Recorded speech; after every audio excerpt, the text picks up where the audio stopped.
In the Velvet Room are all destined to embark on a journey of self-discovery. Only I can understand who I am. Right on. What's up, Persona?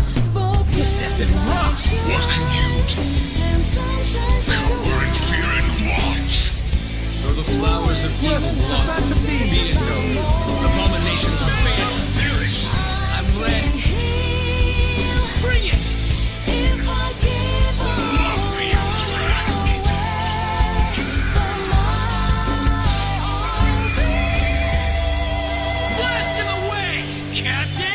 You're right.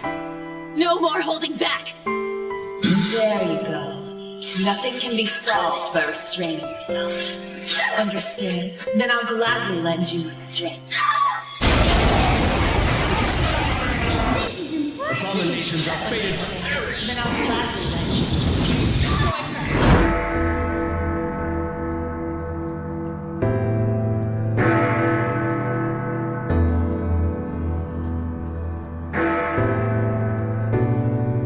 How are you doing, friends?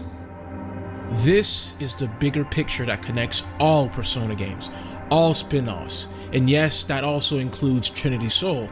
It's a conflict that's so big that it spans throughout all 5 games, forgotten media, cell phone games, even the dancing games. Yup, this is serious. So okay, for a battle this serious, you might be curious. Who is this battle between? Who started it? And why is it referred to constantly as an unjust game? Well, to answer your question, quite literally, this battle is between multiple forces, not just 2 of them, but it did start with 2. So let's focus on one of those 2. The main antagonist behind all of this, the one who started it all, the most evil entity to have ever existed, an entity of pure chaos and manipulation, Nyarlathotep.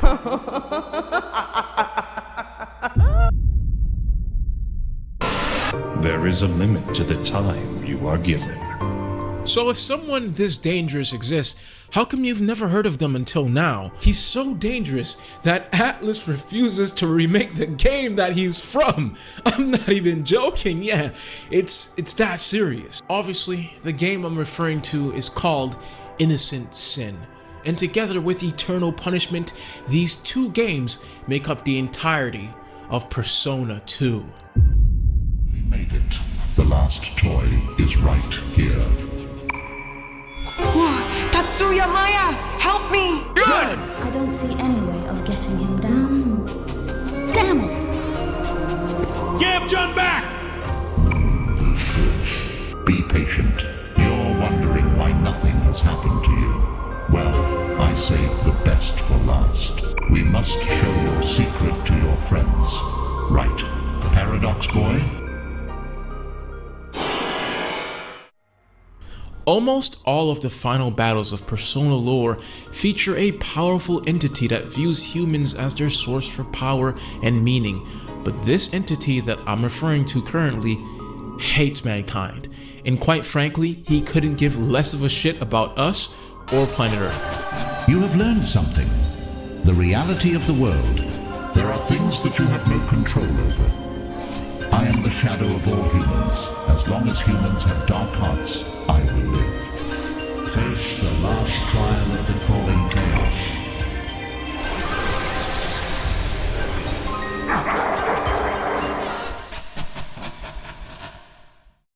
Death is nothing to him.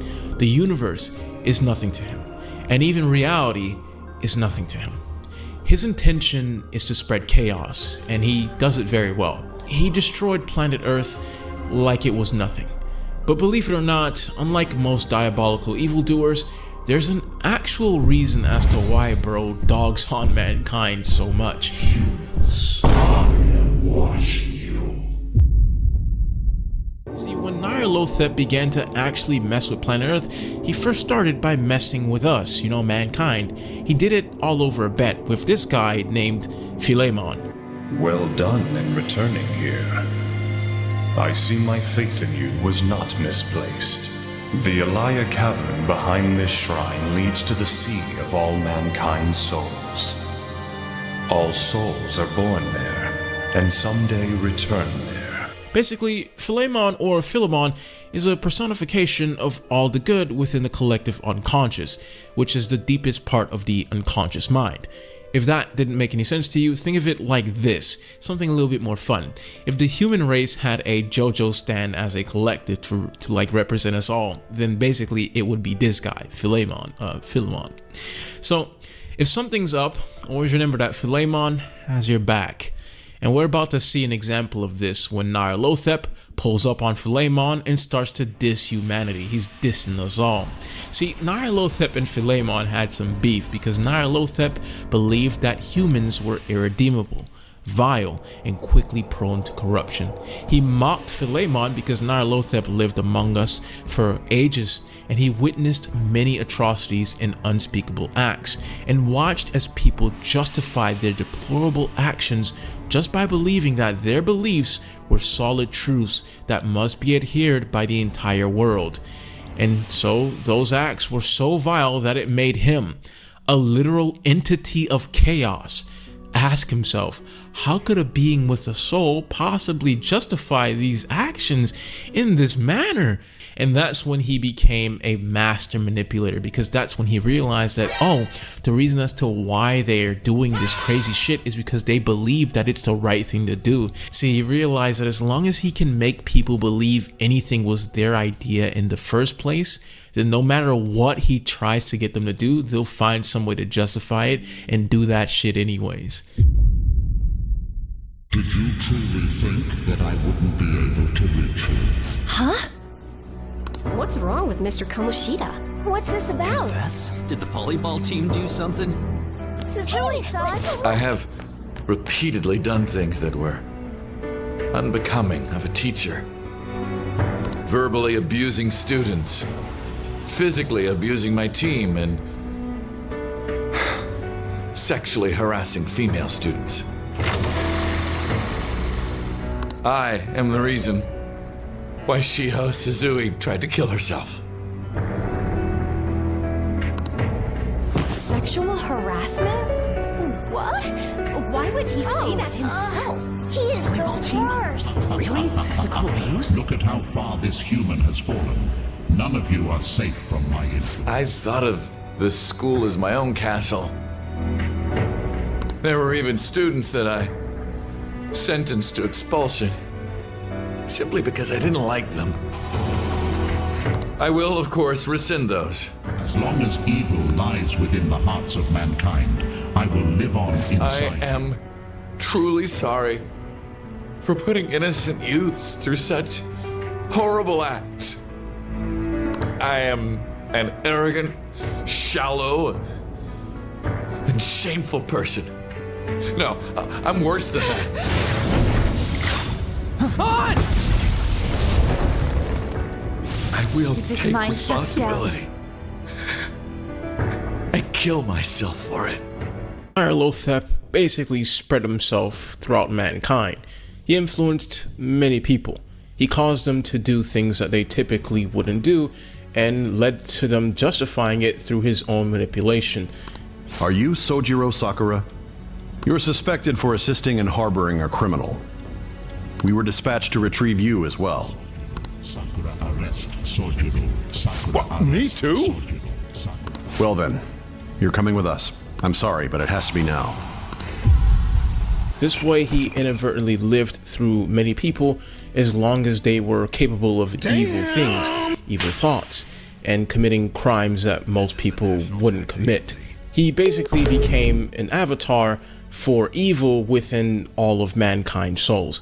It's kind of crazy, but here's where things got complicated between the two rivals. Philemon wasn't messing with anything that Nyarlathotep was all about, so he believed that Nyarlathotep's entire ideology was false. He believed that people had the ability to redeem themselves and change for the better, especially in times of peril. And Persona 1 was a good example of this. It's too late now to ask to... Whoa! Thank you. I hope you'll still think about me at least once in a while. Throughout the course of events of Persona 1, Philemon was justified in his belief of mankind's potential, as the main character and his friends were just a strong representation for exactly what he believed was possible. So Philemon was just as right as Nyarlathotep was. Nyarlathotep representing the darkness within mankind, and Philemon representing the good within mankind. And so, to settle the score, Philemon and Nyarlathotep proposed a wager.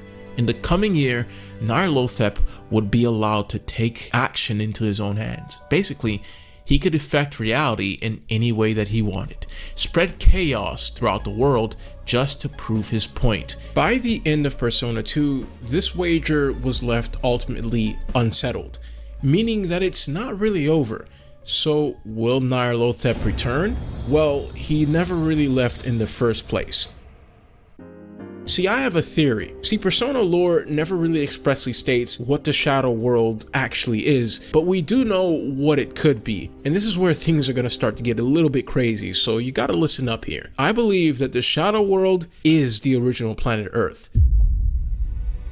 See, during the events of Persona 2, when Tatsuya and his friends gave up their memories to create an alternate world, they basically reformed reality completely and created a separate reality that isolated itself from the original world, basically creating a barrier between worlds. In our own real-life folklore, it's referenced that a barrier between worlds becomes its weakest between the times of 12 AM and 4 AM. Think about this. When does the Dark Hour take place? The Midnight Channel is literally called the Midnight Channel for a reason. And in the case of Persona 5, we don't have to wait for a breach between the barrier because we go directly to the source of the conflict of itself. We fight within the world of the collective unconscious, a person's world of cognition. See, Nyarlathotep and Philemon basically left at the end of Persona 2, but people think that they left the planet. But the truth is, they're still here. They never really left at all. See, they left the physical world and they entered the shadow world. And with this connection made, an unfortunate truth rears its ugly head. In the original world, anyone could awaken a persona and access the Velvet Room, meaning that they all had access to the power of the wild card. They could also summon their personas in the outside world, and everyone had the ability to do so, but in this new world, this new reality, people can't do that anymore. People can't summon their personas in the real world. Some of them can't even awaken to it, unless they have a little something called the potential. You see, people can only summon their personas now during the dark hour, during midnight, or if they're inside the cognitive world. These are the only ways to be indirectly connected to the original planet Earth, where human perception originally altered reality in of itself, aka the shadow world. It also gives us context on what these new shadows actually are.